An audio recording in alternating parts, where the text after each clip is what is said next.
ये ध्यान भजन का समय है। ध्यान भजन कैसे किया जाता है, कैसे करना है, यह मैं अभी आपको बताऊंगा।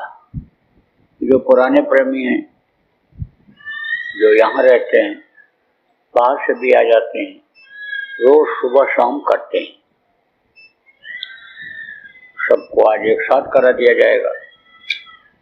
और आप लोग भी जैसे यहाँ होता है ऐसे नियम बनाना करने को, घर में ही कर लेना या अपने गांव में एक जगह जितने भी नामदानी हो इकट्ठा होकर के कर लेना। तो जब करोगे तब कुछ फायदा दिखाई पड़ेगा। देखो, करने से होता है, कहने से नहीं होता है। और कहा भी जाता है, किसी से कहा जाता है और वो सुन लेता है तो उसका भी फायदा मिल जाता है। लेकिन कहने का तरीका जब नहीं मालूम होता है तब वो ना तो सुनता है ना उससे फायदा मिल पाता है।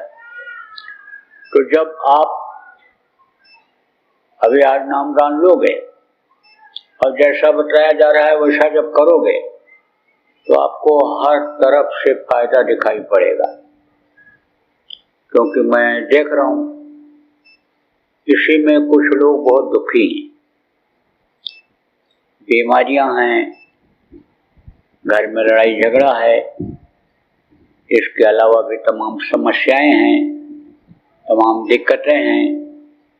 कोशिश के बावजूद, भारी कोशिश के बावजूद भी तकलीफें नहीं जा रही हैं।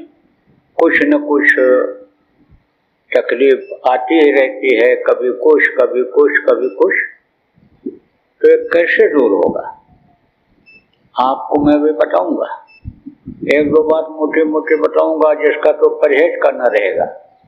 और बाकी ये जो नाम बताऊंगा, इस नाम को जब आप जपोगे, ध्यान बताऊंगा, आंख बंद करके ध्यान लगाओगे, सुनने के लिए बताऊंगा, जब आप सुनोगे तब ये तकलीफें धीरे धीरे चली जाएंगी। देखो, आदमी कुछ न कुछ कर्म बना लेता है या बन जाता है। कर्म किसको कहते हैं? अच्छा और बुरा दो कर्म होता है। अच्छा अपने हिसाब से करता है लेकिन वो बुरा भी हो जाता है। जैसे देखो, बहुत से लोग जानवरों को मार करके और देवी देवता के स्थान पर चढ़ा देते हैं, सिर उनका चढ़ा देते हैं, और जो उनका मांस होता है उसको प्रसाद समझ करके खाते हैं। लेकिन यह बात समझो आप कि जो जीवात्मा आपके अंदर है, जीवात्मा आप नए लोग नहीं समझोगे, ये परमात्मा की अंश है, टुकड़ा प्रभु का, और वही शरीर को आत्मा ही चलाती है।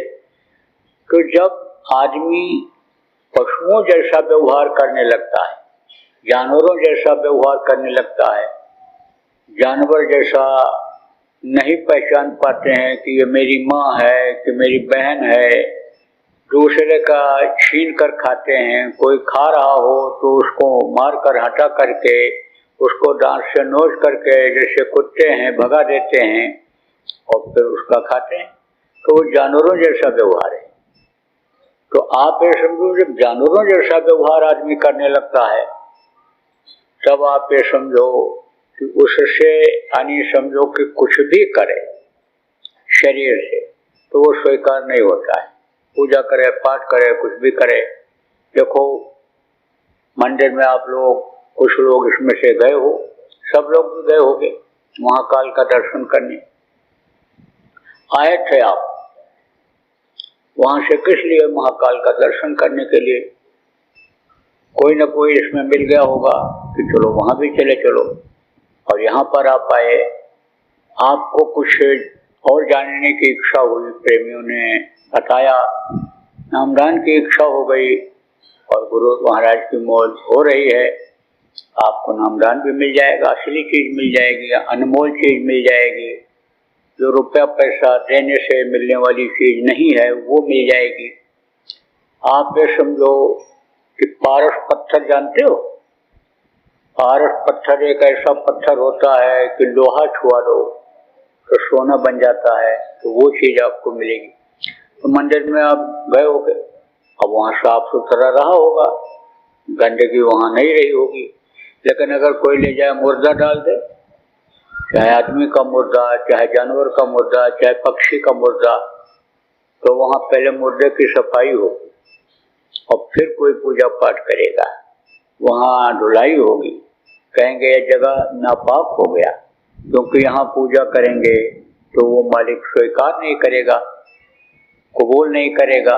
ऐसे ही ये मनुष्य मंदिर है, इसी में भगवान मिलता है। आज तक जिसको मिला इसी में मिला। मनुष्य शरीर छोड़ने के बाद यानी मरने के बाद न तो भगवान किसी को मिला और न स्वप्न में भी मिलेगा, यह बात पक्की है। जितने भी महात्मा आए सब लोगों ने यही बताया, जो जानकार रहे वो यही बताए। दाढ़ी बाल बढ़ा लिया, कपड़ा बदल लिया या सिर मुड़वा लिया, बाल कटवा लिया, वो महात्मा नहीं होते हैं। महात्मा का मतलब यह है कि परमात्मा से जिनकी आत्मा जुड़ जाती है, महान आत्मा हो जाती है, वो महात्मा कहलाते हैं, समर्थ गुरु कहलाते हैं, संत कहलाते हैं। तो जितने भी लोग आए सब लोगों ने यही बताया, कहा मिला और मिलता है तो मनुष्य शरीर में मिलता है। तो आप लोग तीर्थ यात्रा में निकले हो, और तीर्थ यात्रा में किस लिए निकले हो? क्योंकि हमको कुछ फायदा मिले, हमको कुछ लाभ मिले, हमको कुछ दुआ दया मिल जाए कि जिससे हमारी तकलीफें निकल जाएं। तो इसलिए आप लोग निकले हो। तो आप ये समझो प्रेमियों कि यह चीज आपको यानी घर बैठे मिलने लग जाए।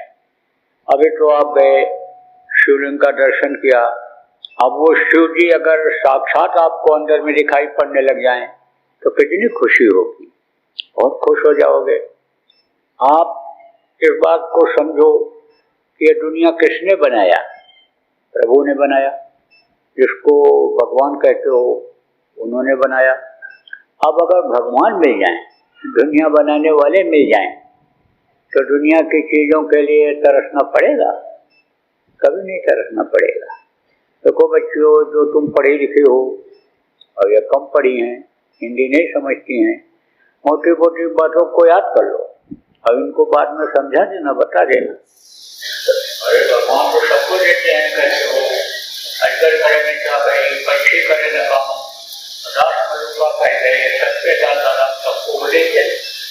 तो जब सबको देते हैं और आपको मिल जाएंगे, खुश हो जाएंगे आपसे कि इन्होंने मेरे पाने के लिए इच्छा किया, मेहनत किया, तो अब हम इनको दर्शन दे दें। वो जब मिल जाएंगे तो उनके हाथ में जो ये छोटी मोटी चीजें हैं ये वो नहीं दे देंगे। तो इधर उधर भटकने के बजाय एक ही साधे सब सधे, सब साधे सब जाए, एक को साध लो। साधने का मतलब प्राप्त कर लो। तो प्रभु कहाँ मिलता है? इसी मनुष्य मंदिर में मिलता है। लेकिन जब कोई उपाय बताने वाला मिल जाए तो उपाय कौन बताता है? जिनको संत कहा गया, समर्थ गुरु कहा गया, जिनको यानी समझो मुर्शिद कामिल कहा लोगों ने, वो बताते हैं। तो ये हमारे गुरु महाराज, ये जिनकी तस्वीर लगी हुई, इन्हीं की दया से, इन्हीं की कृपा से, इन्हीं की मेहरबानी से आज आपको वो रास्ता मिल जाएगा। और रास्ते पर आप जब चलोगे तो ये जीवन आपका सफल हो जाएगा। अभी आपको ये नहीं पता है कि हम होश संभालने के पहले कहाँ थे। होश जब आप संभाले हो तब आपने दुनिया की पहचान किया कि ये घर है, ये हमारे भाई हैं, ये हमारा यानी परिवार है, गाय बैल है, भैंस है, जानवर है, जो जिसके यहाँ पैदा हुआ उसकी जानकारी हुई। किसी से पूछते हैं या कहीं सुनते हैं तो कहते हैं भाई माँ के पेट में पलना पड़ता है, रहना पड़ता है। तो माँ के पेट में कभी थे, जितने भी लोग हुआ सब लोग एक दिन माँ के पेट में थे। और कैसे किस हालत में थे? बड़े ही तकलीफ की हालत में थे। उल्टे टंगे हुए थे। और ये जो माँ के पेट की आग है, जो भोजन को पचाती है, गर्म करके उसको पिघला करके, यानी समझो कि वो जो शरीर के अन्य अंग हैं उनको रस देती है, ये गर्मी आप ये समझो कि बहुत थी माँ के पेट में, बड़ी तपन थी। और माँ के पेट में और क्या रहता है, वहाँ पर मल और मूत्र भी रहता है, जिसको संडास कहते हो, पेशाब कहते हो, वो भी रहता है। तो बाहर निकलने के बाद देखो, जहाँ लेटरिन पड़ी रहती है, संडास पड़ा रहता है, वहाँ कोई रुक नहीं पाता, वहाँ कोई बैठ नहीं पाता है, बदबू आती। और जहाँ 24 घंटे बदबू आवे उसमें रहना ये मुश्किल का काम होता है कि नहीं होता है। लेकिन अब मजबूरी थी, कैसे निकल सकते थे, बंद हो गए। माँ के पेट से अपनी इच्छा से कोई निकल नहीं सकता है, तो माँ के पेट में बड़ी तकलीफ थी। तो उस समय पर प्रभु का दर्शन होता था, तो प्रभु से बराबर ये प्रार्थना करते थे कि हमको जल्दी तैयार करो, बाहर निकालो। उस समय ये ज्ञान था कि जब कोई रास्ता बताने वाला मिलेगा और उस रास्ते पर हम चलेंगे, प्रभु को याद दिलाने वाला, प्रभु का नाम जो है उस नाम से यानी पुकारेंगे वो मिलेगा, उस नाम को बताने वाला जब कोई मिलेगा तो वहाँ भी हमको प्रभु का दर्शन होता रहेगा। ऐसे जैसे माँ के पेट में हो रहा है ऐसे वहाँ भी होता रहेगा, यह मालूम था।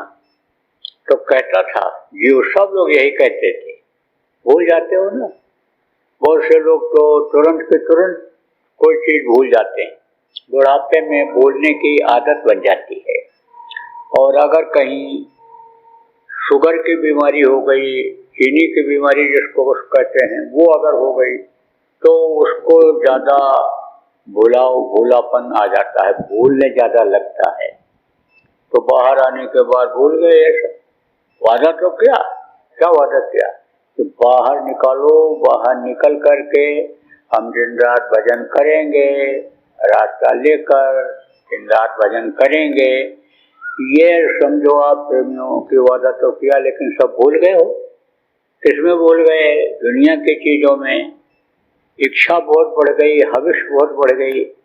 इच्छाएं लोगों की कभी खत्म होती हैं, इच्छा कभी नहीं खत्म होती। कहता है इच्छा अनंत होती। कैसे?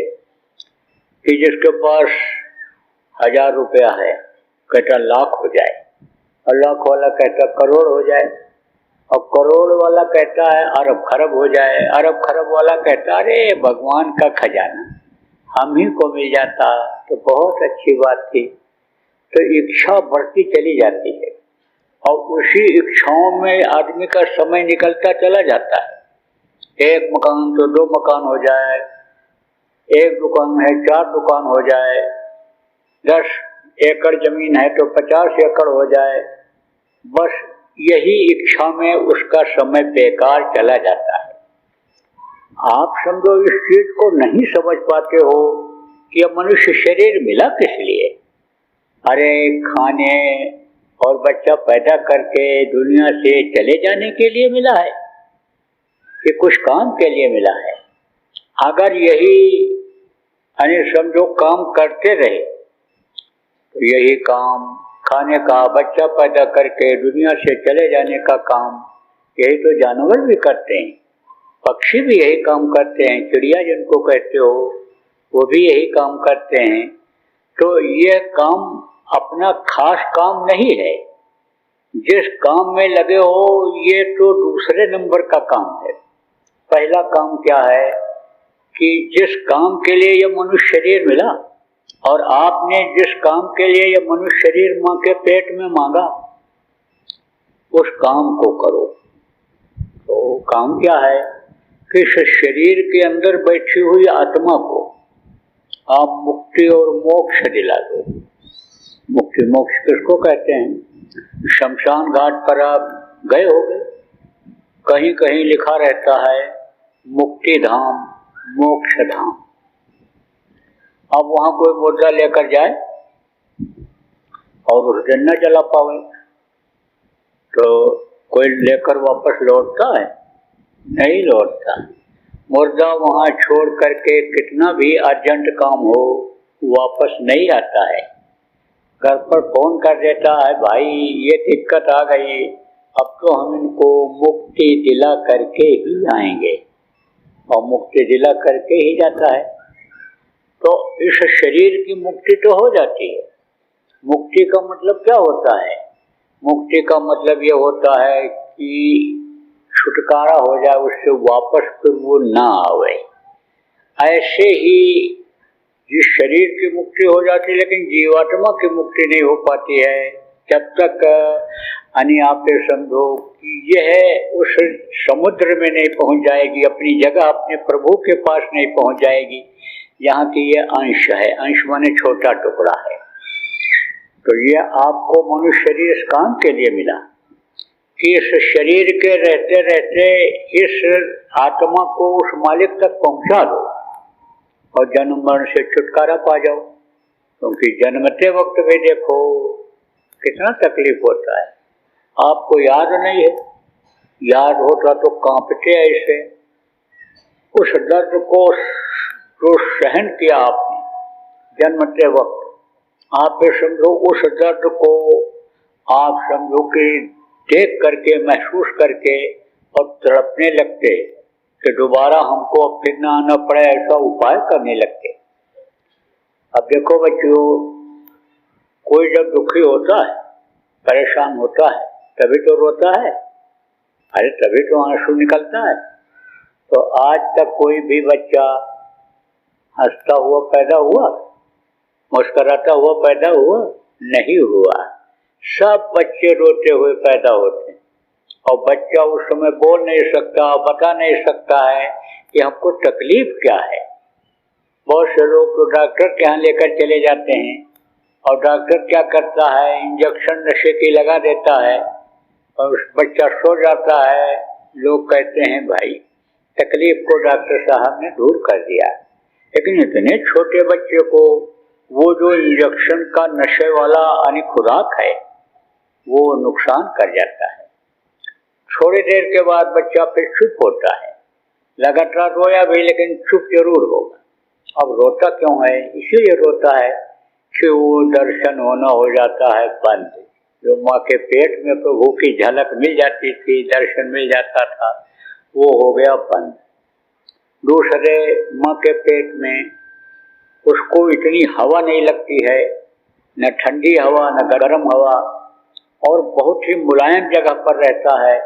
और यहाँ जब आता है, धरती पर गिरता है, तो ये धरती कड़ी कठोर लगती है, और ये गर्म और ठंडी जो भी मौसम हो, ठंडी में पैदा हो तो ठंडी हवा लगती है, गर्मी में पैदा हो गर्म हवा लगती है। तो वो कैसे महसूस होती है?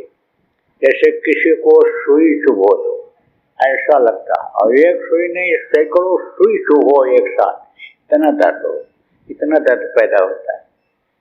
और मरते समय भी आप देखो, मरते समय भी बहुत तकलीफ होती है। लेकिन उस समय मरते समय आदमी की आंख की रोशनी हो जाती है खत्म, कान से सुनाई पड़ना बंद हो जाता है, बोल नहीं पाता, जबान टुटली हो जाती है, इतना घबराने रहता है, इतना डर भय रहता है कि कुछ उसके मुंह से साफ आवाज नहीं निकलती है। और अगर कुछ बोलता भी है समझ में भी आता है कि देखो ये मार रहे हैं, देखो ये कूट रहे हैं, ये देखो अरे समझो जला रहे हैं, ये समझो अरे डरवा धमका रहे हैं, तो कोई उनको तो देख नहीं पाता है। जो मारते हैं कूटते हैं, इन आंखों से वो दिखाई नहीं पड़ते हैं। यमराज के दूत जो इस जीवात्मा को निकालते हैं वो दिखाई नहीं पड़ते हैं। तो फिर आदमी कहता है भाई बुढ़ापे में दिमाग खराब हो जाता है, मरते समय ऐसे लोग पागल हो जाते हैं, ऐसे ही बोलते हैं, इसी पर विश्वास कर लेता है। सही बात तो यह है कि मरते समय भी बड़ी तकलीफ होती है। किसको? जो मनुष्य शरीर को खाने पीने और मौज मस्ती में ही यानी बिता देते हैं। समय मिलता है किसी को, जीने का समय मिलता है, सांस को खर्च करने का समय मिलता है। अब जो इसको जैसा खर्चा करता है उसी हिसाब से उसकी उम्र होती है, लेकिन उम्र तो सबकी होती है, खाली तो सबको करना पड़ता है। इस शरीर को सबको खाली करना पड़ता है। देखो, जिनको आप बहुत से लोग भगवान मानते हो, आपके तमाम विट्ठल जी हुए, आपके तमाम वहाँ बहुत से जिनकी पूजा करते हैं महाराष्ट्र में, आपके इधर देखो राम को भगवान मानते हैं, कृष्ण को भगवान मानते हैं, वो भी मनुष्य शरीर में थे, लेकिन उनको भी खाली करना पड़ा, उनको भी इस दुनिया संसार को छोड़कर जाना पड़ा। तो आप ये समझो खाली तो एक दिन करना पड़ेगा इसको।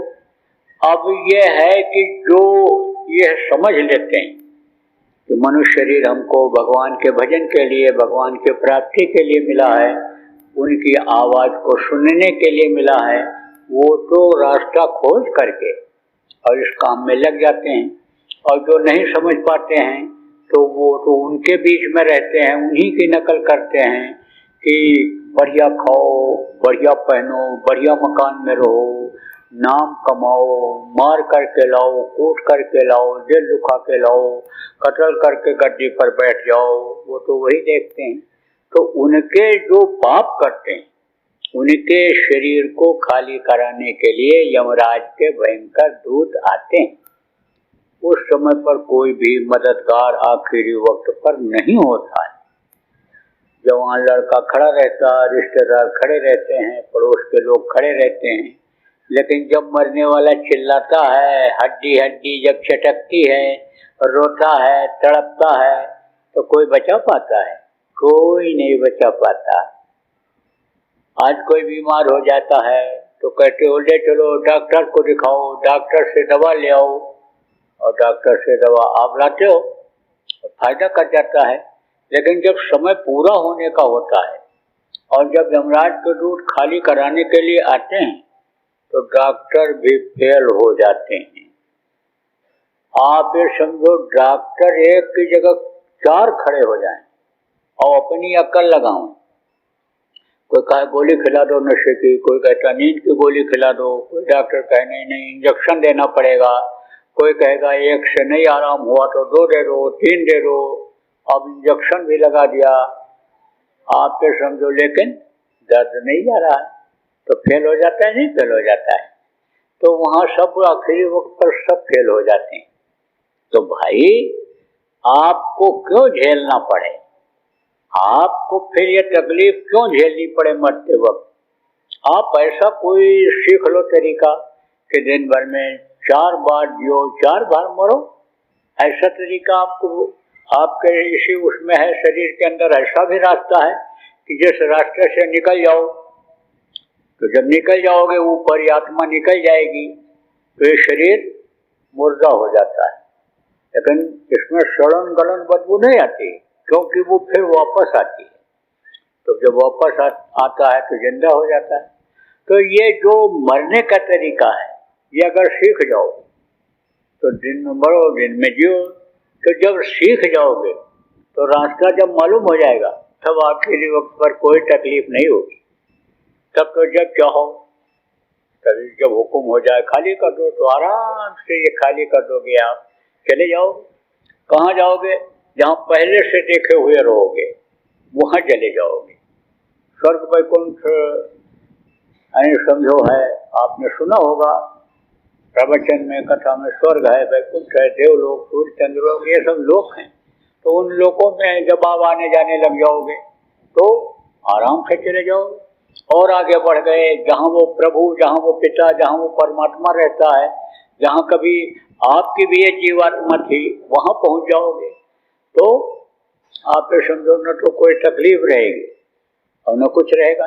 मान लो वहाँ पहुँच गए तो जब आखिरी वक्त आएगा तो आपको रास्ता मालूम रहेगा, तरीका मालूम रहेगा और फिर वहाँ पहुँच जाओगे। कोई देखो किसी दफ्तर में बराबर आता जाता है और चपरासी पहचान जाता है कि ये रोज आता जाता है, तो कभी भी आवे उसको रोकेगा, सिपाही उसको रोकेगा। और नहीं तो जगह जगह रोक होती है, वहाँ मेन गेट पर पहुँचो तो रोकेगा, फिर उसके बाद जब कमरे में घुसने लगोगे तब रोकेगा, फिर अगर कई दरवाजे हैं उसमें कई दरवाजों से होकर आना पड़ेगा तो सब जगह रोक होगी। तो इसलिए वो तरीका आपको बताता हूँ आज कि जिससे आपको कहीं रुकावट ना हो, और जब समय पूरा हो तब आप अपने वतन, अपने घर, अपने मालिक के पास पहुंच जाओ और आपको कोई फिर जन्म ना और मरना ना पड़े, कोई तकलीफ आपको न झेलना पड़े। तो वो तरीका आपको बताता हूँ, वो रास्ता प्रेमियों आपको बताता हूँ अभी कि जिससे आपकी ये समस्याएं भी खत्म होंगी, ये रोग भी खत्म होगा, ये तकलीफें भी दूर होंगी। देखो इसमें बैठे हैं कई लोग हैं जिनको तकलीफ रहती है, लेकिन इसके बावजूद भी उनका मन कोई चीज खाने पीने के लिए कहता ही रहता है, खाते पीते रहते हैं तो और पेट खराब हो जाता है, बुखार आ जाता है, तकलीफ हो जाती है, उनका मन अन्य कामों की तरफ अन्य ज्यादा चला जाता है। तो इसमें भी रुकावट आई, लेकिन थोड़ा सा इसके लिए परहेज करना, मन को मनाना, और ये जो मन आपका बढ़ गया है उसको आप रोकना। जैसे मन कहता है खा लें, फिर और खा लें, फिर और खा लें, ज्यादा खा लें, अच्छी ही चीज रोज मिले, चिकनी ही चीज रोज मिले, जो नुकसान करने वाली चीजें हैं वही रोज मिले, तो खाते जाओगे तो तकलीफ ज्यादा होगी कि नहीं होगी। इसलिए थोड़ा कम खाने की जरूरत है और थोड़ा बर्दाश्त करने की जरूरत है। मर मुकदमेबाजी में फंस जाते हो, लड़ाई झगड़ा में फंस जाते हो, क्यों फंस जाते हो, अहंकार में आ जाते हो, शरीर में बल है, धन बढ़ गया है तो उन सब चीजों के अहंकार में आ जाते हो। आप ये समझो कि दो चीज आदमी भूल रहा है, क्या? एक तो प्रभु को, भगवान को याद आता है, कभी याद भी आया, कब? जब तकलीफ आई तब, या कोई समस्या आई तब, या कोई चीज मिलना पाना हुआ तब कि हम जा रहे हैं और हमारी इतनी आमदनी हो जाए, दुकान पर इतनी बिक्री हो जाए, या ये हमारा बाकी है रुपया पैसा दे दें, या हमको ये तकलीफ है दूर हो जाए, तब वो याद आता है प्रभु। तो भाई प्रभु को तब याद करोगे जब तकलीफ आएगी, तब तो मतलब बहुत देर हो जाएगी। प्रभु को तो बराबर याद करने की जरूरत है और प्रभु पर विश्वास रखना है कि वो देगा, जरूर देगा। अगर हम उसको याद करेंगे, बराबर याद करते रहोगे तो वो चीज आपको मिलेगी। तो देखो कम खाओ, थोड़ा बर्दाश्त कर लोगे तो लड़ाई झगड़ा झंझट से छुटकारा मिल जाएगा। अब कुछ लोग इसमें ऐसे बैठे हो कि रोज झगड़ा होता है, कुछ न कुछ हो जाता है घर में। अरे होता है कि नहीं होता है? ना बताओ ये तो हम बता देंगे। इनके घर में रोज होता है झगड़ा, इनके घर में बीमारी बनी ही रहती है, इनको कोई न कोई तकलीफ बनी ही रहती है। मैं बता सकता हूँ, आप जो इनको समझा के लाए हो सीधे साधे गांव के लोगों को, बच्चियों को, इनको अगर आपको विश्वास न हो तो मैं बता सकता हूँ। तो ऐसे समय पर आपको तरीका बताता हूँ कि देखो गुस्सा आवे ही नहीं, लेकिन अभी तुरंत ये नहीं होगा, क्योंकि जब ये जो बताऊंगा नाम इसका जाप करने लगोगे, ध्यान लगाओगे, तब ये बात कुछ दिन में जाएगी। लेकिन ये गुस्से वाली आदत जो रोज की है, उसके लिए तरीका बता देता हूं कि एक को गुस्सा आवे तो दूसरा चुप हो जाना, और न बर्दाश्त हो तो अभी आपको भजन करना बताऊंगा।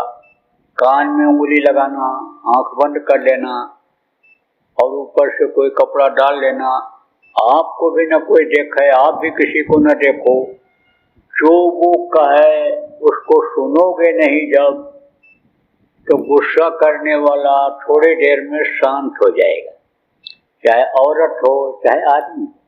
एक बार गुस्सा बड़ी तेजी से आता है और थोड़ी देर के बाद शांत हो जाता है। बोलने ही बहुत लगता हो तो बोलते बोलते थक जाता है और बाद में उसको कुछ छेड़ो भी तो बोल नहीं पाता है, वो अंदर अंदर फिर गुस्सा करता है, लेकिन थोड़ी देर के बाद वो भी चला जाता है। क्योंकि ये सिद्धांत है इस धरती का, जो पेड़ फलता है वो झड़ता है, जो आग जलती है वो बुझती है, और जो पैदा होता है वो मरता है। तो सिद्धांत कभी खत्म नहीं होता है। तो ये फार्मूला है कि जो चीज जलेगी वो बुझेगी जरूर। तो ये अग्नि जलाती है। क्रोध क्या है? क्रोध अग्नि है, और ये खून को जलाता है, और समझो गर्मी पैदा करता है, तेजी आ जाती है खून में। किसी भी चीज में तेजी, गर्मी जब आती है तो बढ़ जाता है। आप देखो, चाहे पानी हो उसमें गर्मी हो, पानी को गर्म करो, ढक्कन ऊपर रख दो तो भाप से वो ढक्कन एकदम ऊपर उछलने लगता है। आप देखो साइकिल है, मोटरसाइकिल है, हवा जब गर्मी से बढ़ती है तो टायर फट जाता है। ऐसे ही ये फटने लगता है फिर, और वो तो मुंह से ये निकलने लगती है आवाज। तो शांत हो जाओ, कुछ सुनो ही नहीं थोड़ी देर के लिए। और जब बोलना बंद कर दे, चाहे औरत को गुस्सा आवे, चाहे आदमी को आवे, चाहे किसको आवे, न बर्दाश्त हो तब आप ऐसे बैठ जाओ थोड़ी देर, तो गुस्सा शांत हो जाएगा। कुछ ऐसे होते हैं कि गुस्सा कर जाते हैं और बाद में पछताते हैं। अपने से ही पूछो, जिनको ज्यादा आता है बैठे हो इसमें, अपने से ही पूछो। बाद में कहते देखो इनको क्या क्या बोल गए, ये तो कुछ बोले नहीं, तो बहुत प्यार करता है उससे कि भाई नाराज ना हो जाए हमसे, बढ़िया बढ़िया लाओ और इसको खाना बना के खिला दें, खुश कर दें, पानी पिला दें। तो प्रेमियों कहने का मतलब ये है कि कोई गलती बन जाता है या गलती करता आदमी, आदत अगर उसकी न बने तो बाद में पछतावा करता है। तो मोटी बात है, आप ये समझो कि आप लोग थोड़ा सा बर्दाश्त करें और कम खाने की आदत डालो तो रोग नहीं होगा। और नहीं तो रोग जब हो जाता है तो परेशानी बराबर बनी ही रहती है। आप ये समझो, आजकल तो ज़्यादातर डॉक्टर ऑपरेशन ही बता देते हैं, क्योंकि उसमें उनको ज़्यादा मिलता है तो वो बस वही बता देते हैं। पैसा मिलता है तो वही बता देते हैं। और एक बार ऑपरेशन करा लो तो कोई गारंटी नहीं है कि दोबारा फिर न कराना पड़े। ऐसा भी जाता है, बार बार काटपीट भी होती है, नसें कटती हैं, वो फिर जुड़ नहीं पाती हैं, तो सिस्टम भी बिगड़ जाता है। तो ऐसी नौबत क्यों आवे? कम खाओ, थोड़ा खाओगे आराम से हजम हो जाएगा। और गम खाओ, बर्दाश्त कर लो, लड़ाई झगड़ा मर मुकदमेबाजी से छुटकारा रहेगा, जीवन का खतरा नहीं रहेगा।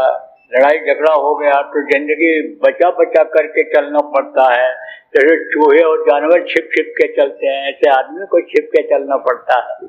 तो अब आप ये समझो प्रेमी, ऐसा काम न करो। जो ये प्रेमी हैं ये गांव के एक आदमी को सिखा देंगे, और गांव के आप एक आदमी सीख लो और फिर अपने गांव के लोगों को सिखाना। जिस तरह से आप इनको अपने साथ लाए हो, मैं देख रहा हूँ कि अकेले नहीं आ सकते हैं, ये बच्चियां अकेले यहाँ नहीं आ सकती थी। ये जो लोग आप लाए हो, आपकी ये जिम्मेदारी बनती है। जिस तरह की ये जिम्मेदारी बनती है कि आप लाए हो, इनकी देख रेख करो, इनको घर तक पहुँचाओ, उसी तरह से जब आप नामदान दिला रहे हो तो आप इनको कुछ आगे तक पहुँचाओ, बढ़ाओ। देखो भाई, पेड़ लगा दो और देख रेख न करो तो पेड़ सूख जाएगा। सिंचाई नहीं करोगे तो, देख रेख न करोगे तो उसको जानवर खा जाएंगे। तो लगाने से कोई फायदा नहीं हुआ। पेड़ लगाओ तो सेवा करो, कहा गया ना कि जानवर रखो तो उनकी सेवा करो। आप समझो, जानवर पालो तो सेवा करो, पेड़ लगाओ तो उसकी सेवा करो। जो भी करो काम वो यानी सेवा के हिसाब से करो, जब तक वो बड़ा न हो जाए। देखो, बच्चे की बराबर देख रेख रखते हैं, परवरिश करते हैं, खिलाते हैं, पढ़ाते लिखाते हैं, जब तक वो समझदार नहीं हो जाता है। और जब समझदार हो जाता है, अपने पैर पर खड़ा हो जाता है, नौकरी काम करने लग जाता है, तब निश्चिंत हो जाते हो। पेड़ लगाते हो, उसमें फल जब आने लगता है तब आप कहते हो कि अब ज़्यादा रखवाली की ज़रूरत नहीं है। और अगर दोस्तों का एरिया है जहाँ टूट जाना है, कच्चे ही बच्चे तोड़ लेते हैं, बहुत से फल को बेकार चला जाता है, तो वहाँ उसकी खूब भी रखवाली करते हो। तो फल जब तक लगने न लग जाए, ये महसूस न करने लग जाए सुख शांति का, अंतर में इनको कुछ दिखाई सुनाई न पड़ने लग जाए, तब तक आप अपनी जिम्मेदारी समझना इनको समझाना, माला जपना समझाना, सुमिरन करना जिसको कहते हैं, ध्यान समझाना, भजन समझाना, इनको उसको ऐसे मत छोड़ देना। देखो नामदान ऐसे नहीं देता हूँ कि जो आवे उसको नामदान दे दिया जाए, नामदान पीछे हो गए, लेकिन आप इतनी भारी संख्या में आ गए हो कि कुछ लोगों की इच्छा तो नामदान देने की जगह ही गई है, तो आपको खाली नहीं इसीलिए लौटा रहा हूँ कि आप हानि को दे दिया जा रहा है, खाली न जाओ। लेकिन जब इसकी इज्जत करोगे, कदर करोगे, खुद करोगे और इनको कराओगे, तब तो हमारी आपकी मेहनत हानि सफल होगी, और नहीं तो मेहनत बेकार जाएगी। इसलिए आपको खुद को भी करना है। जब आप खुद करोगे तभी तो आपको पता चलेगा, दूसरे को आप गारंटी के साथ कह सकोगे कि भाई तुमको भी दिखाई पड़ सकता है, तुमको भी सुनाई पड़ सकता है, तुम्हारे भी घर में बरकत हो सकती है, तुमको भी फायदा हो सकता है। और जब नहीं करोगे कुछ फायदा नहीं होगा, न बाहर का कोई फायदा होगा, न अंदर में कोई फायदा होगा, तब तो बेकार रहेगा वो। आप ये समझो कि जैसे कोई आग के करीब चला जाए और गर्मी का पता चल जाए, तभी तो बता पाता है कि भाई ठिठुर रहे हो तुम ठंडी में, और आग के पास चले जाओ, बदन गर्म हो जाएगा, बहुत अच्छा लगेगा। आप समझो कि ठंडी जगह पर नहीं गए, पेड़ के नीचे नहीं खड़े हुए हो, धूप में तप रहे हो और पेड़ के नीचे खड़े हो गए, बढ़िया हवा लगी, पसीना सूख गया, तो दूसरे को बता सकते हो वे पेड़ के नीचे छाया में खड़े हो जाओ, थोड़ी ठंडी भी जाएगी, पसीना सूख जाएगा, थकावट दूर हो जाएगी। तो पहले आप करना और अपने साथ लोगों को कराना, और जब आपको विश्वास हो जाए तब लोगों को विश्वास दिलाना।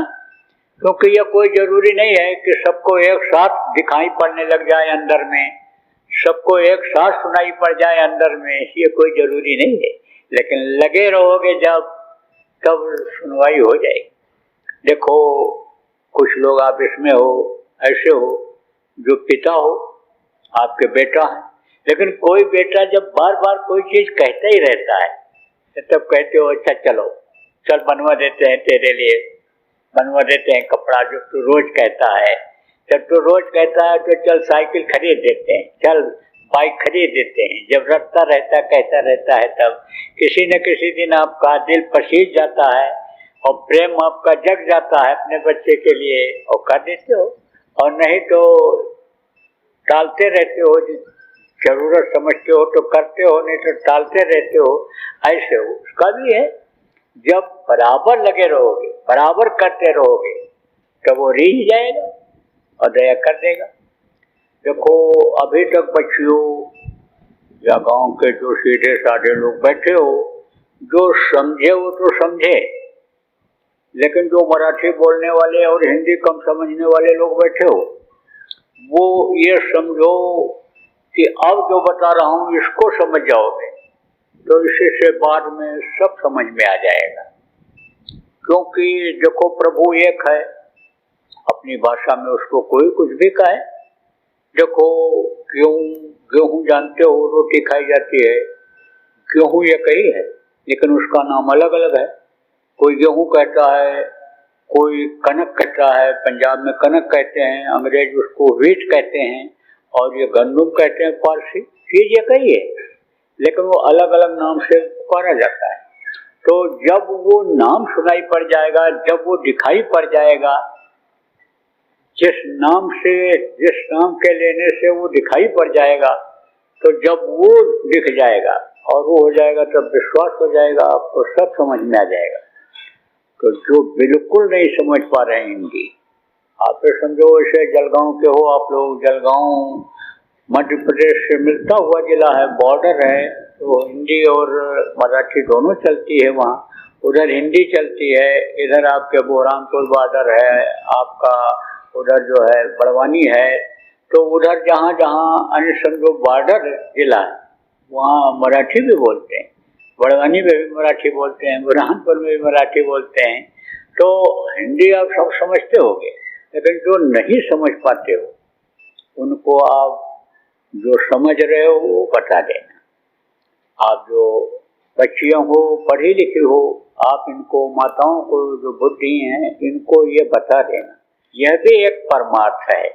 जैसे आप के समझ में आया, लोगों ने कहा होगा कि महाकाल चलो दर्शन कर आओ, महाकाल आप दर्शन करने के लिए आए थे, आपका संस्कार था तो संस्कार आपको यहाँ खींच लाया, अच्छे कर्म थे, आपको नामदान मिलना था तो आप यहाँ पर आ गए। तो जिस तरह से आप इनको अच्छाई के लिए यहाँ लाए थे, अब यह अच्छाई यानी ये जो आपको बताया जा रहा है, ये करोगे तो इनको कुछ न कुछ फल दिखाई पड़ जाएगा, तो फल मिलने लग जाएगा। तो यह भी एक परमार्थ है कि चलो दर्शन करा ला मैं तुमको।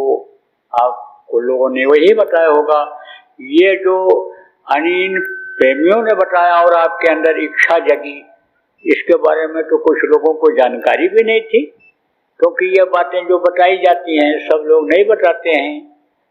ज़्यादातर लोग पुराने महापुरुषों की बातों को ही बताते हैं, दोहराते हैं वही।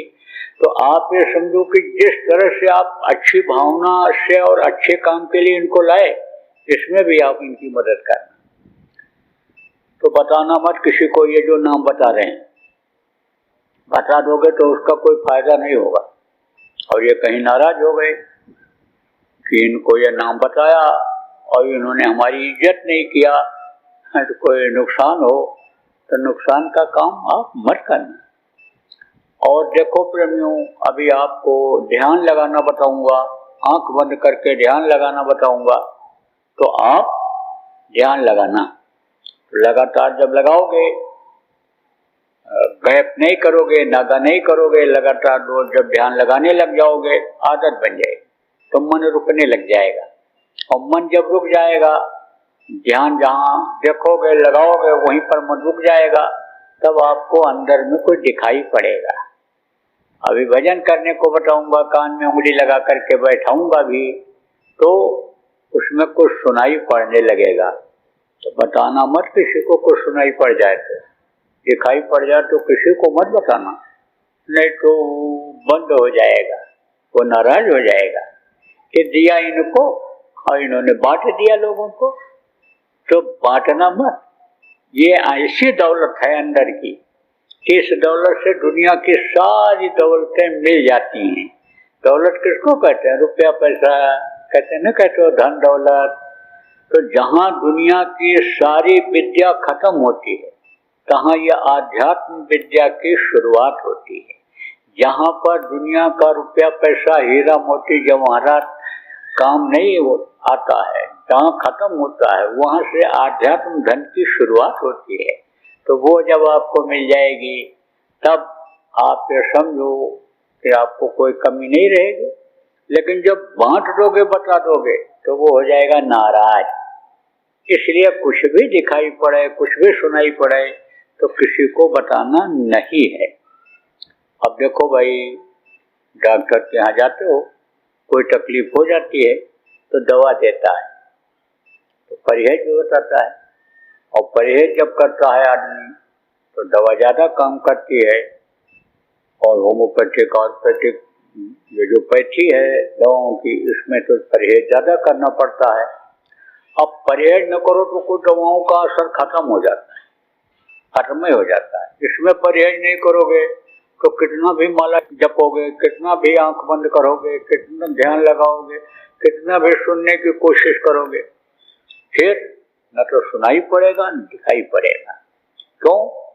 क्योंकि देखने वाली अंदर की आंख पर वो जो आपसे हिंसा हत्या का कर्म बनेगा, जो पाप बनेगा, वो लग जाएगा, तो देखने देगा। वो तो अंदर का कान बंद रखेगा, और ऊपर की आवाज केवल अंदर के कान से सुनी जाती है। ऊपर जो नजारा 24 घंटे हो रहा है, स्वर्ग वैकुंठ जिसको कहते हो, ऊपर की तरफ है, आसमान की तरफ है, वो जो नजारा होता है वो अंदर वाली आंख से देखा जाता है। तो वो उसके सामने ये जो हिंसा हत्या होती है, जिसका मांस खाते हो, जो जानवर मरते हैं, जो पाप लगता है वो जमा हो जाता है, और जमा हो जाएगा तो नहीं दिखाई पड़ेगा, कितना भी आप मेहनत करो। और वो ही पर्दा जब मोटा होता चला जाएगा, तब आप ये समझो फिर तकलीफ देगा। फिर ये भी आंख बंद होती है, तकलीफ आती, क्यों? कहा ना, जो गल काटे और का अपना राह कटाए, और साहब के दरबार में बदला कहीं न जाए। किसी का गला काटोगे तो आपका भी काटेगा, आप फोड़ोगे तो आपकी भी कोई फोड़ने वाला मिल जाएगा।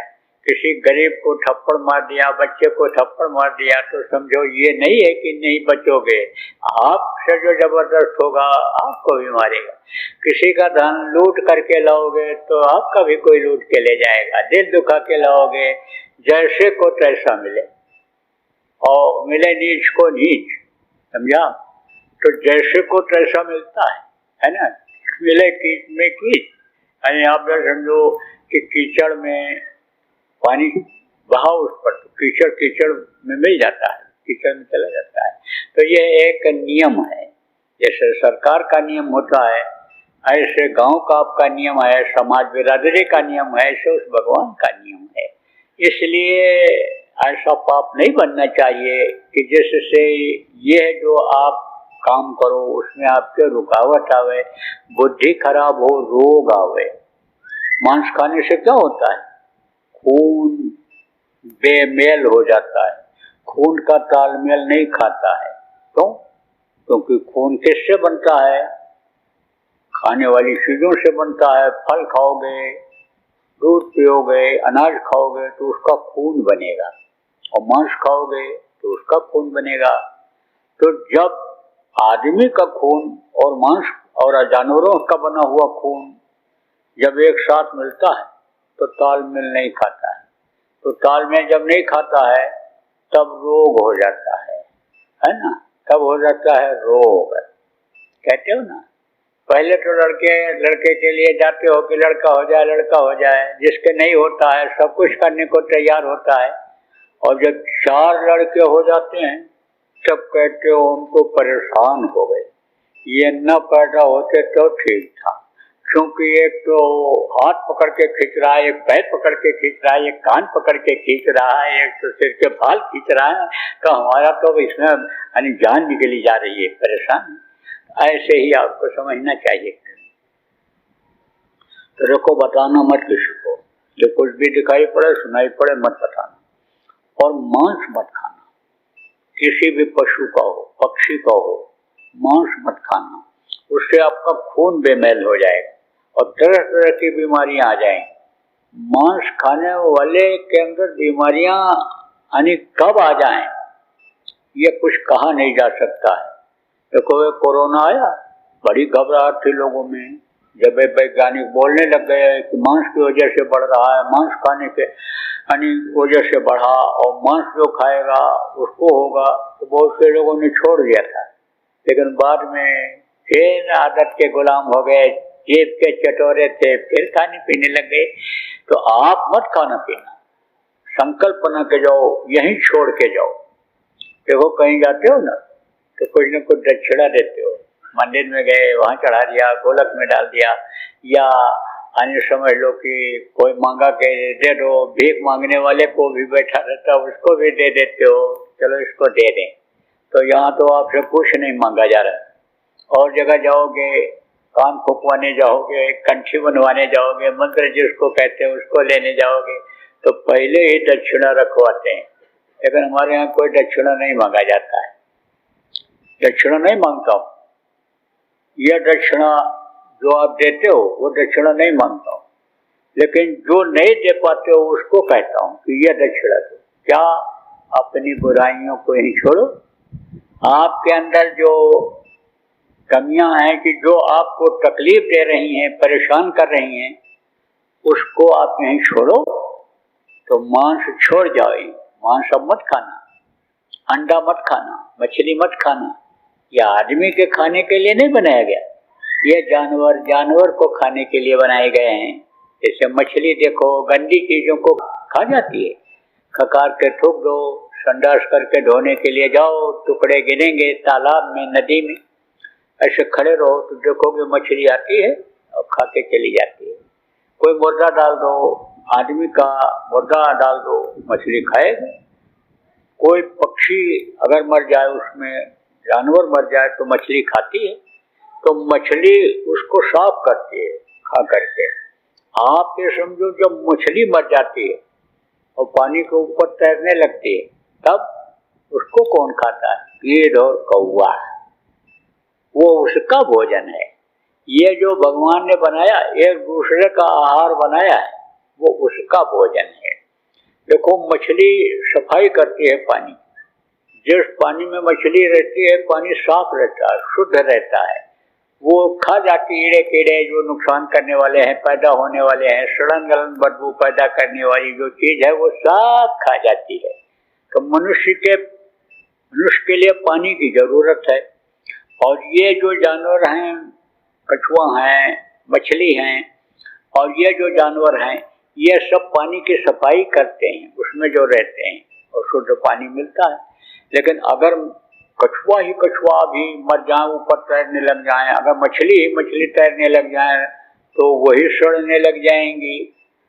तो मछली सड़ने जब लग जाती है तब उस सड़न को आप समझो वो नहीं खाते हैं, वो नहीं खाती हैं। आप समझो मछली उसको साफ नहीं करती हैं, फिर तो उसको कौन खाता है? गिद्ध और कौवा, वो खाते हैं। तो अब अभी तक नई जानकारी थी तो गिद्ध और कौवा का भोजन खाते थे आप नई जानकारी में। अब जानकारी हो जा रही तो मछली मत खाना। अंडा क्या है आपको नहीं मालूम, कुछ लोग मान लो अंडा खाते भी हो, और आजकल तो डॉक्टर लोग बता देते हैं अंडा खाओ, अंडा खाओ, अंडा खाओ, अंडा खाओगे तंदुरुस्त हो जाओगे, बच्चा स्वस्थ हो जाएगा। इनको हम डॉक्टरों को अच्छा नहीं मानते, ना इनको वैज्ञानिकों को मानते हैं। ये सब अज्ञानी, क्यों अज्ञानी है? जैसा बताया यहाँ की विद्या खत्म हो जाती है तो ऊपर की विद्या चालू होती है। देखो आज के वैज्ञानिक कहते हैं हमने हवाई जहाज बना लिया, हेलीकॉप्टर बना लिया, लेकिन बगैर तेल का कोई हेलीकॉप्टर उड़ता है? अरे बगैर पेट्रोल का। और एक अगर नट ढीला हो जाए तो हवाई जहाज मुंह के वाले से गिरता है। हनुमान जी जब संजीवनी बूटी लेने के लिए गए थे तो कोई हेलीकॉप्टर हवाई जहाज पर बैठ कर गए थे? उड़ करके गए थे। उनको ये मालूम था कि छोटा कैसे बनेंगे और भारी भरकम शरीर कैसे बनाएंगे पहाड़ उठाने के लिए। तो उन्होंने अपने अंदर ताकत पैदा किया, छोटे बन गए। अणुआ शक्ति होती है उससे छोटे बन गए, और गरिमा शक्ति है बढ़ा देती है किसी चीज को। तो पहाड़ उठाने के लिए गए, उड़ के गए।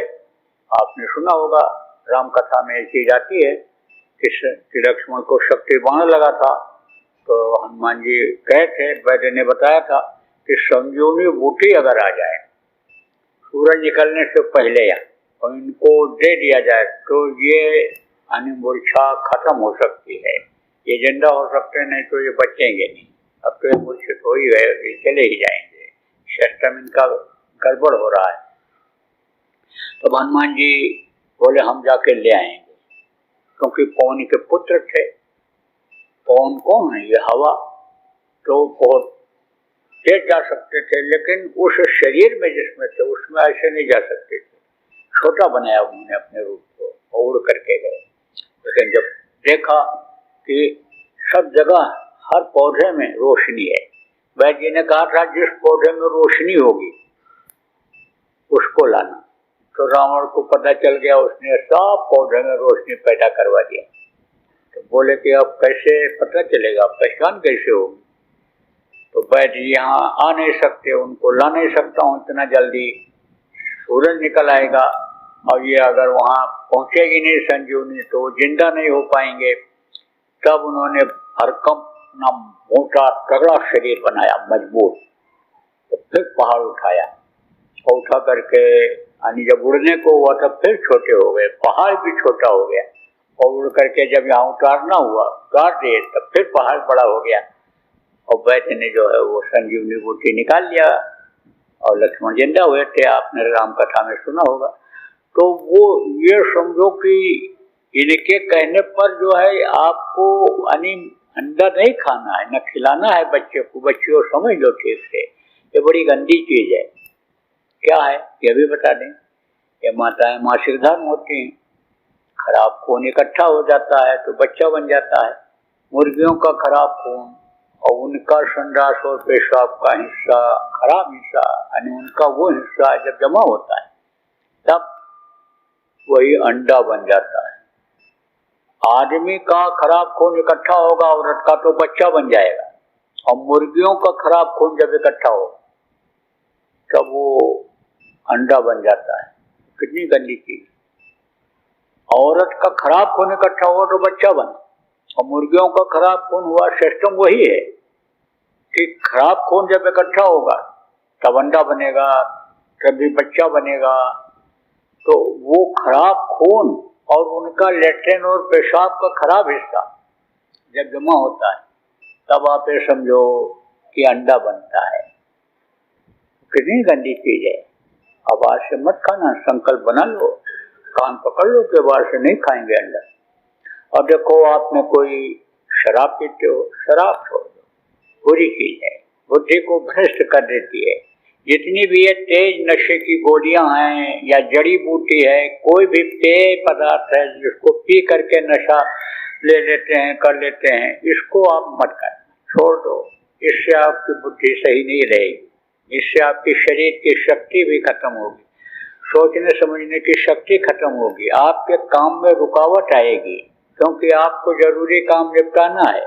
अब आदत शराब पीने की बन गई तो शराब के नशे में कोई काम नहीं हो सकता है। तो हर तरफ से ये रोड़ा बनेगा आपके जीवन के विकास में, सुख शांति के लाने में। यह हमेशा रोड़ा ही रहेगा जीवन भर, इसलिए इसको छोड़ दो, मुंह बंद कर दो, अंदर में हवा न जाए तो प्राण निकल जाते हैं, शरीर ये नहीं सही रहता है। थोड़ा देखो, हवा कम मिलती है जहाँ, तहाँ सांस फूलने लगता है।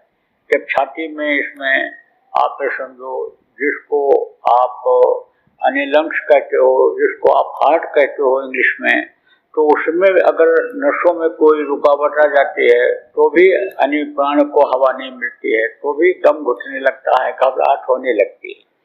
तो दो नाक ही है बाहर की तरफ, एक दाहिनी तरफ सुराख और एक बाईं तरफ, ये बाहर के नाक है, और एक नाक है अंदर में। उस नाक से ऊपरी लोगों की खुशबू मिलती है, और वो खुशबू जब मिल जाती है साधना करने वाले को, मस्त हो जाता है। तो वो आपको सूंघने को मिल सकता है, और यहाँ तो आपको खोजना पड़ता है।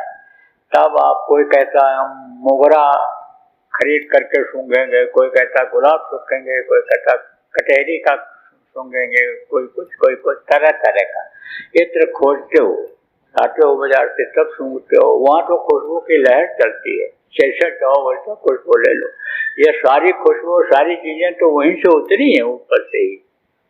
तो अब आप ये समझो प्रेमियों कि 3 आँख, 3 कान और 3 नाक, और सुमिरन ध्यान भजन 3 कीजिए, और 5 नाम, 5 रूप, 5 स्थान, 5 की आवाज, ये मैंने आपको बताया। अब आपको परहेज क्या करना रहेगा? मांस नहीं खाना है, अंडा नहीं खाना है, मछली नहीं खाना है, शराब नहीं पीना है, इन चीजों का करना परहेज। और देखो, मेहनत ईमानदारी की कमाई करोगे तो आपकी बढ़ोतरी जल्दी हो जाएगी, बरकत मिल जाएगी। आपको न घर छोड़ना है, न जमीन जायदाद छोड़ना है, न बाल बच्चों को छोड़ना है, कुछ नहीं करना है, घर में ही भगवान को याद करना है। 2 घंटा समय आप निकाल दो 24 घंटे में, 22 घंटा काम अपने शरीर के लिए करो। घर बना लो, कपड़ा बढ़िया ले लो, इसके लिए गर्मी ठंडी से बचाने के लिए, इस शरीर को चलाने के लिए, खाने का इंतजाम कर लो, सब करो, लेकिन 2 घंटा समय निकालना। कहीं कुछ नहीं, जहां मौका मिल जाए वहीं कर लो, दिन में बराबर करते रहो जब खाली समय रहे। बहुत आसानी से सरल तरीका मुक्ति मोक्ष का, सुख शांति का इस दुनिया संसार में कोई है ही नहीं। तो हमेशा समझो, नया समझो। नया समझो क्या मतलब है? फिर समझो कि नया पहली बार सत्संग सुन रहे हैं, सत्संग बातों को अमल कर रहे हैं, उस पर अमल करना है हमको। क्योंकि बार बार कोई चीज जब आदमी सुनता है तब उसमें रुचि कम हो जाती है, और ये समझे कि हमको पहली बार सुनना है तो बातों को पकड़ेगा और करेगा। ऐसे कहा कि अपने को समझो, नया समझो। तो आप ये समझो, नया समझो अपने को, पुराने लोग दोहरा लो। लेकिन यह है कि चूंकि नामदान आपने गुरु महाराज से लिया है, तो गुरु महाराज को मत भूलना। गुरु तो सर्वोपरि होते हैं और गुरु का स्थान तो ऊंचा हमेशा रहते ही रहता है, यहाँ भी रहता है, वहाँ भी रहेगा। वहाँ ऊपर जाते हैं तो भी गुरु मिलते हैं, तो वहाँ भी गुरु का स्थान ऊंचा रहेगा। गुरु को तो भूलना ही नहीं है आपको। गुरु ही सब कुछ करते हैं, गुरु ही पार लगाते हैं, गुरु ही सब सिखाते हैं, गुरु ही बताते हैं। देखो ये जो ABCD पढ़ाते हैं वो भी तो गुरु होते हैं, जो कोई काम सिखा देते हैं, चाहे खेती का हो, चाहे दुकान का हो, चाहे कोई गाड़ी बनाना हो, चाहे कोई आप समझो बिजली का काम हो, लोहे का काम हो, लकड़ी का काम हो, वो जो सिखाता है उसको गुरु ही कहते हैं। माता पिता को भी गुरु कहते हैं। कैसे? बहुत चीजें तो माता पिता ही सिखाते हैं, खाना सिखाते हैं, लेटरिन करना सिखाते हैं, नहाना धोना सिखाते हैं, उठना बैठना सिखाते हैं।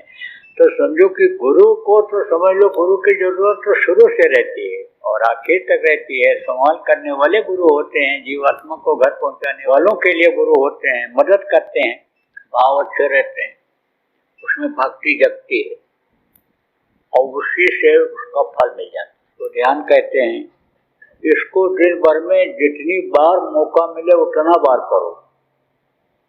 दुकान करते हो, ग्राहक नहीं है, दफ्तर में काम करते हो, कोई काम नहीं है, खाली बैठे हो, तो आंख बंद करो, ध्यान लगाओ।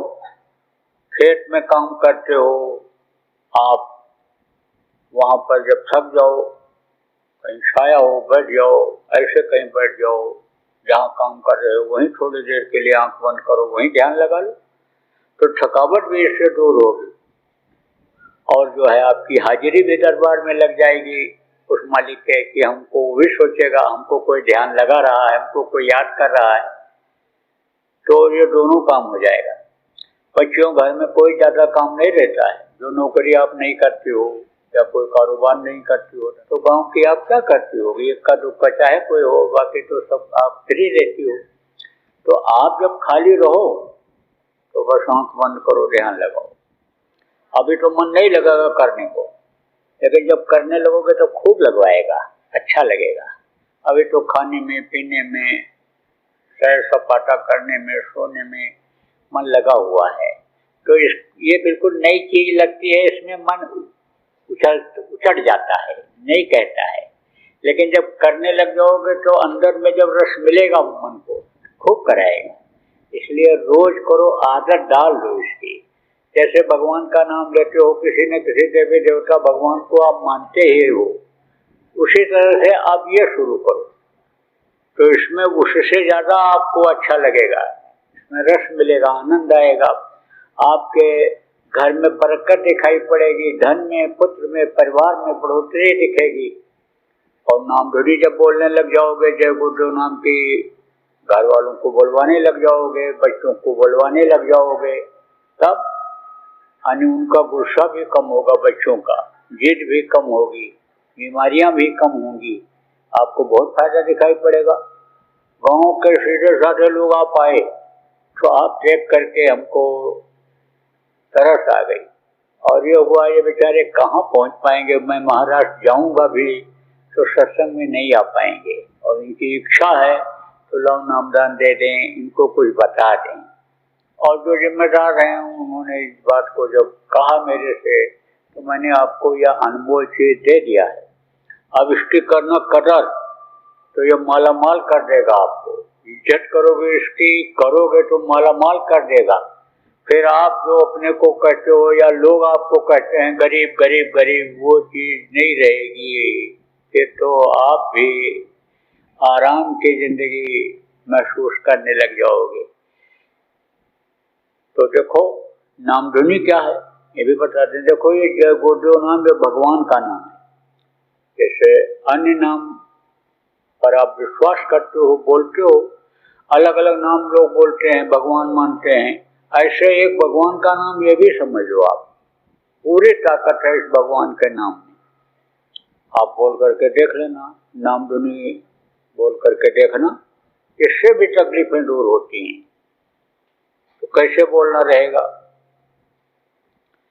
जय गुरुदेव जय गुरुदेव, जय गुरुदेव, जय जय गुरुदेव।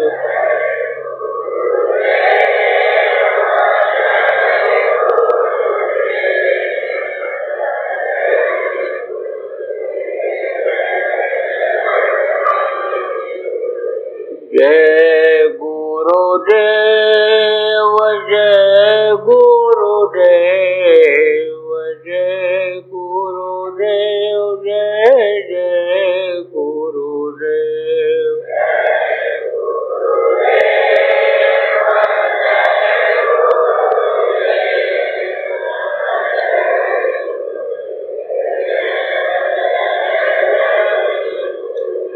जय गुरुदेव, जय गुरुदेव, जय गुरुदेव, जय जय गुरुदेव।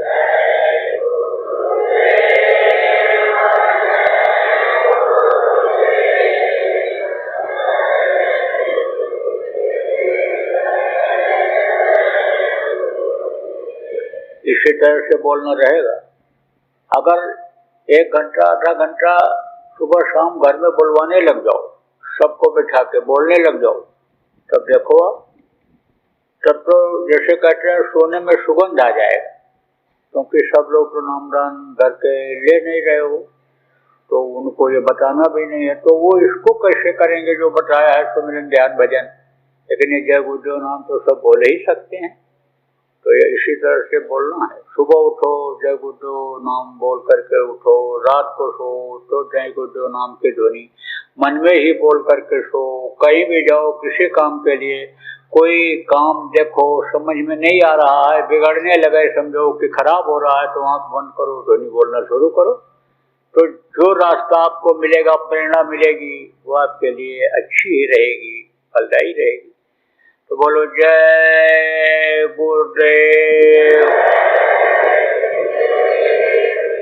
अब होगी एक प्रार्थना, उसके बाद ये कार्यक्रम संपन्न हो जाएगा।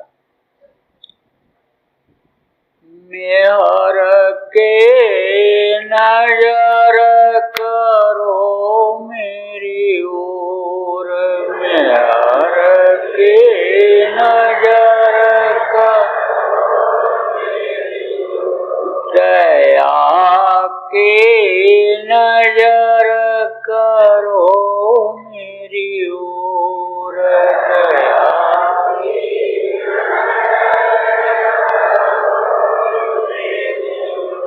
निश दिन तुम्हें निहारूं सतगुरु, निश दिन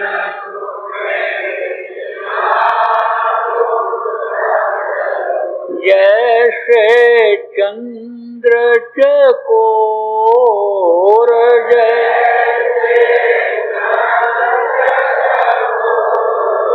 दया की नजर करो मेरी ओर,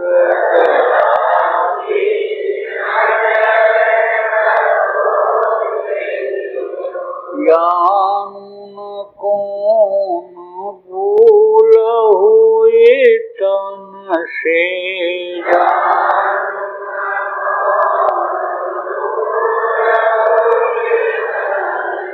लियो हमसे मुख मोड़, लियो दया की नजर करो मेरी ओर,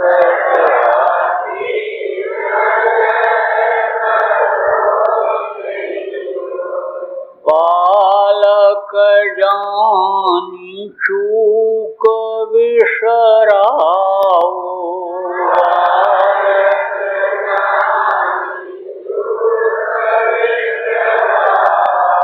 आया शरण अब मैं तोर,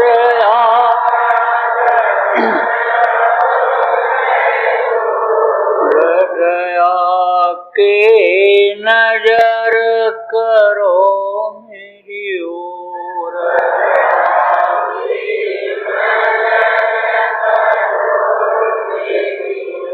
सदा दयालु स्वभाव तुम्हारा, सदा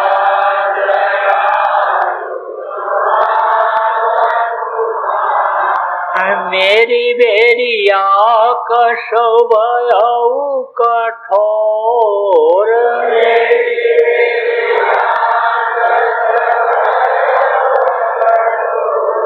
दया के नजर करो मेरी ओर,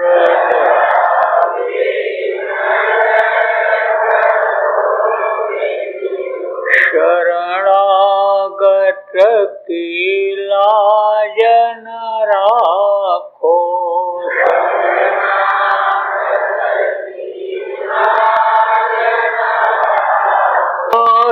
पतित अब जाए कहीं और, मोसो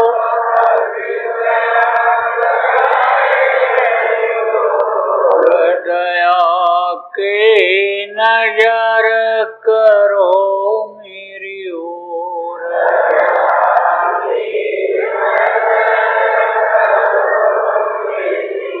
अब की बार उबार ले जो,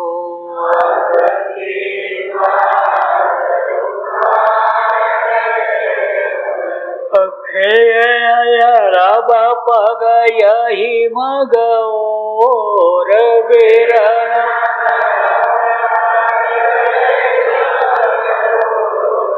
दया के नजर करो मेरी ओर,